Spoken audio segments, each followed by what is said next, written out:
Welcome to Democracy Now!, democracynow.org, the Quarantine Report. I'm Amy Goodman.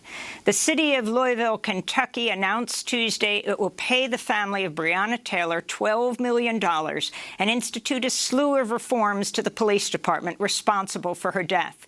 This more than 6 months after police shot and killed the 26-year-old black emergency room technician in her own apartment. Louisville Mayor Greg Fisher announced the historic settlement at a news conference with Breonna Taylor's family. Attorney Benjamin Crump welcomed the agreement but demanded the criminal prosecution of the officers who entered Taylor's apartment with a no-knock warrant and killed her March 13th. We still are demanding that Kentucky Attorney General Daniel Cameron bring charges immediately against the police officers that murdered Breonna Taylor. Immediately. This week, justice delayed is justice denied. As part of the settlement, Louisville named a dozen changes to how its police department will operate, including more oversight from top commanders and an early warning system to identify police officers accused of excessive force. We'll have more on the police killing of Breonna Taylor after headlines. The United States reported over 1,400 coronavirus deaths on Tuesday, the highest daily total in over a month. The U.S. death toll is nearing 196,000. During a town hall event hosted by ABC Tuesday, President Trump repeated his claim the coronavirus will go away. We're going to be okay, and it is going away, and it's probably going to go away now a lot faster because of the vaccine. It would go away without the vaccine, George, but it's going to go away a lot faster with it. Would go away without the vaccine? Sure, over a period of time. Sure, with time it goes away. And many deaths. And you'll develop herd, like a herd mentality. It's going to be herd developed. President Trump appeared to be referring to herd immunity. Epidemiologists don't know how many millions more people would need to be infected for the United States to reach herd immunity, or even if herd immunity is possible for the novel coronavirus. By one count, adopting a herd immunity approach could lead to the deaths of over 2 million people in the United States. Meanwhile, the New York Times reports there have been over 88,000 cases of the coronavirus on nearly 1,200 college campuses around the United States. On Tuesday, Louisiana State University head coach Ed Orgeron said he was confident his team, the defending college football national champs, would have another successful season because so many players have already contracted COVID-19. I think most of not all of our players, but most of our players have caught it. Hopefully that once you catch it, you don't get it again. Now, I'm not a doctor, you know what I'm saying? I think they got that 90-day window, so most of the players that have caught it, we feel that they're going to be eligible for games. LSU has confirmed over 750 COVID-19 cases in the month since students returned to campus. The Department of Labor's Occupational Safety and Health Administration is facing criticism for fining a JBS beef plant in Greeley, Colorado, under $16,000 after 6 workers, all immigrants, died at the plant from COVID-19. Nearly 300 workers became infected. One family of a dead worker described the small fine as a, quote, huge slap in the face. Last year, JBS reported over $50 billion in revenue. Meanwhile, ProPublica has obtained emails showing the text of President Trump's controversial executive order keeping meatpacking plants open during the pandemic was based largely on language written by the meat industry. The number of confirmed coronavirus cases in India has surpassed 5 million, the second highest in the world after the United States. India reported over 90,000 new cases and nearly 1,300 deaths over the past 24 hours, bringing the nation's overall toll to over 82,000. Despite the surge in cases and deaths, India is continuing to lift restrictions across the country. On Monday, India's parliament opened for the first time in 6 months, but 25 lawmakers could not take part in person after testing positive for COVID-19.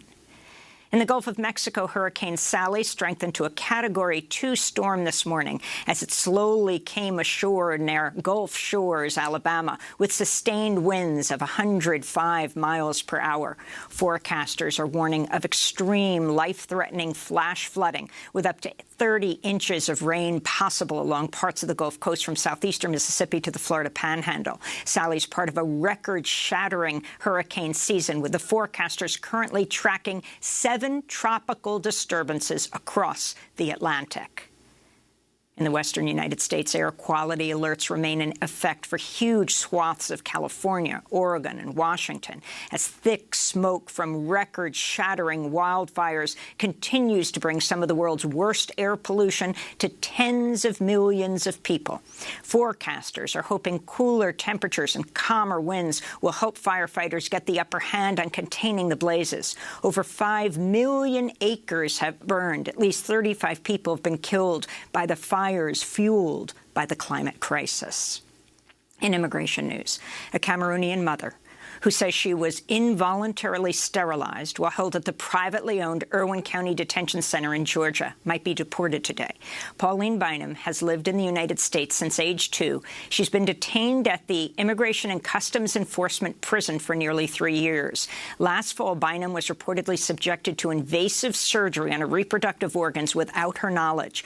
Bynum's looming deportation comes as whistleblower Dawn Wooten, who was a nurse at Irwin, has detailed how the jail performed hysterectomies on prisoners without their consent. Human rights advocates have condemned the disturbing practices, saying forced sterilization amounts to genocide. In related news, a key witness in an ongoing investigation into sexual assault and harassment allegations at an El Paso, Texas immigrant prison has been deported.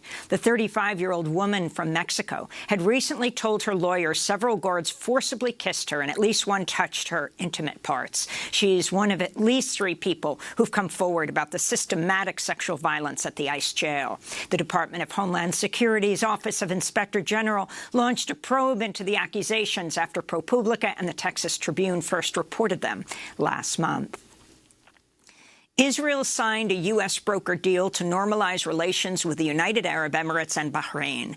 President Donald Trump presided over the White House ceremony with the 3 countries on Tuesday. Trump spoke before a crowd of several hundred people on the White House lawn, most of them sitting in close proximity without wearing face masks, prompting concern from security for Israeli Prime Minister Benjamin Netanyahu, who joined Trump for the ceremony. Neither Netanyahu nor Trump mentioned the Palestinians in their remarks. Earlier in the day, Palestinian activists in the West Bank and Gaza protested the agreements. We'll have more on the Bahrain-UAE agreement with Israel later in the broadcast with Palestinian-American attorney Noura Erakat.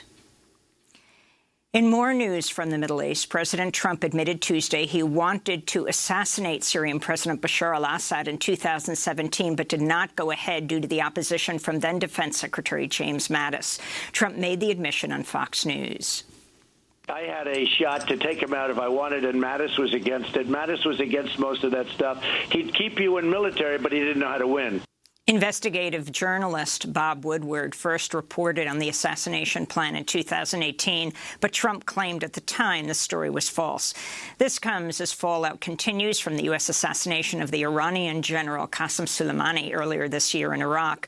Unnamed U.S. officials recently told Politico the Iranian government is weighing an assassination attempt against the U.S. ambassador to South Africa in retaliation. Iran has denied the claim. On Monday, Trump warned Iran that if it took such action, the U.S. response will be, quote, 1,000 times greater in magnitude. NBC News is reporting the Pentagon's been unable to corroborate press reports that the Russian government had paid bounties to the Taliban to kill U.S. soldiers in Afghanistan. General Frank McKenzie, the commander of the U.S. Central Command, said, quote, "It just has not been proved to a level of certainty that satisfies me." New details have emerged about how the Rochester Police Department spent months attempting to cover up the death of Daniel Prude, a black man who died from asphyxiation in March after police officers handcuffed him, put a hood over his head, and pushed his face into the freezing cold ground for 2 minutes while they kneeled on his back. He was naked. Newly released internal documents show the department spent months attempting to block the release of video of the incident.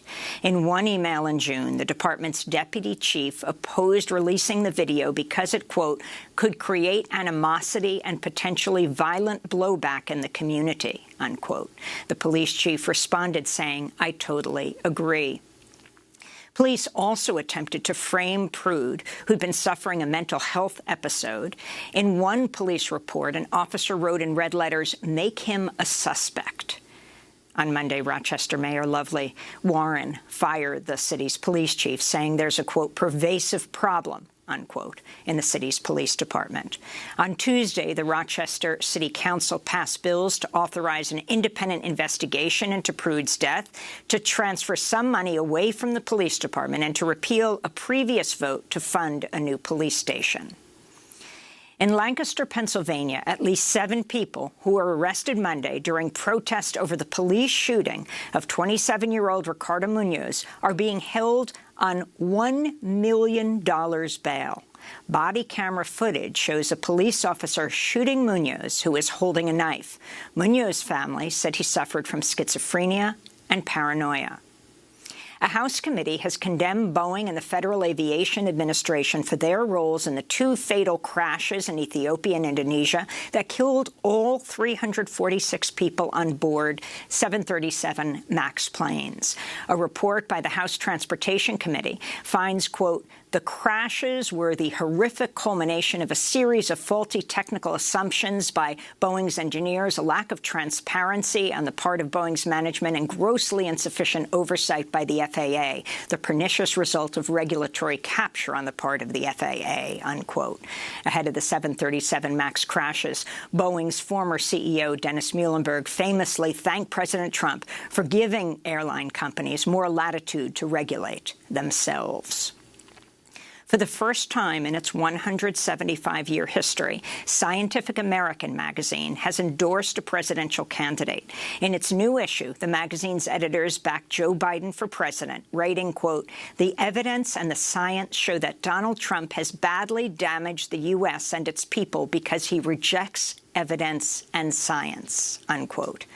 And in Chicago, over 4,800 hospital and university workers with the University of Illinois hospital system are in the 3rd day of a strike, demanding safe staffing levels, better pay, and more personal protective equipment amidst the pandemic.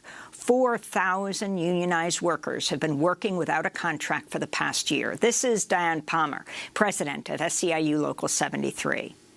We're going to keep fighting until we get everything that we deserve. UIC counted us out, thought it couldn't be done, but we're proving them wrong every day, and we're going to fight to make sure people get better wages, better working conditions, safe staffing, and PPEs for everyone. And those are some of the headlines. This is Democracy Now!, democracynow.org, The Quarantine Report. I'm Amy Goodman in New York, joined by my co-host Juan Gonzalez at home in New Brunswick, New Jersey. Hi, Juan. Hi, Amy, and welcome to all of our listeners and viewers across the country and around the world.